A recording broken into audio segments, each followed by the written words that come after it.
Olive অয়েলের বোতল ফেলে দিচ্ছ? আরে না, এটা তো একটা খাজানা।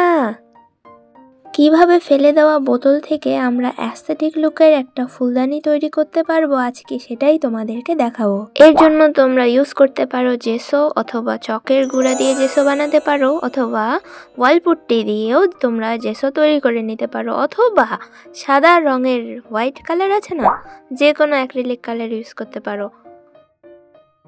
তো আমার জেসোর যে ঢাকনাটা আছে সেটার মধ্যে অনেকগুলো জেসো লেগেছিল। তো আমি যেখানে আইসক্রিমের ঢাকনার আইসক্রিম খেয়ে ফেলি সেখানে আমি এই জেসো কীভাবে ফেলে দিই। তো ওই জেসো দিয়ে আমি এভাবে ড্যাব ড্যাব করে একটা ফোমের সাহায্যে আমার বোতলটা পুরো ছেয়ে ফেললাম। আর হ্যাঁ, আমি কিন্তু ওই ফোমটাও কিনে নিই, সেই কাবারের মধ্যে খুঁজে পেয়েছি। তো তোমরা এইভাবে কিন্তু সুন্দর অ্যাস্থেটিক লুকের ফুলদানি তৈরি করতে পারো। ওয়াও!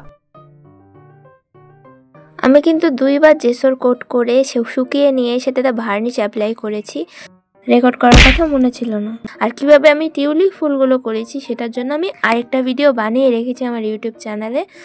এখন তোমাদের প্রশ্ন হতে পারে, আমরা কি যে কোনো বোতল এভাবে উঠিয়ে জেসো দিয়ে অ্যাপ্লাই করা শুরু করে দিতে পারবো?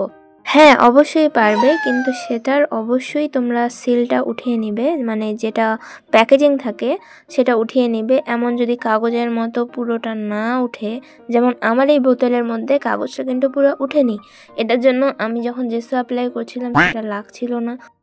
তো এই যে আমাদের অ্যাস্থেটিক ভাস রেডি, তোমরা এটা বাসায় ট্রাই করতে পারো। Thanks for watching.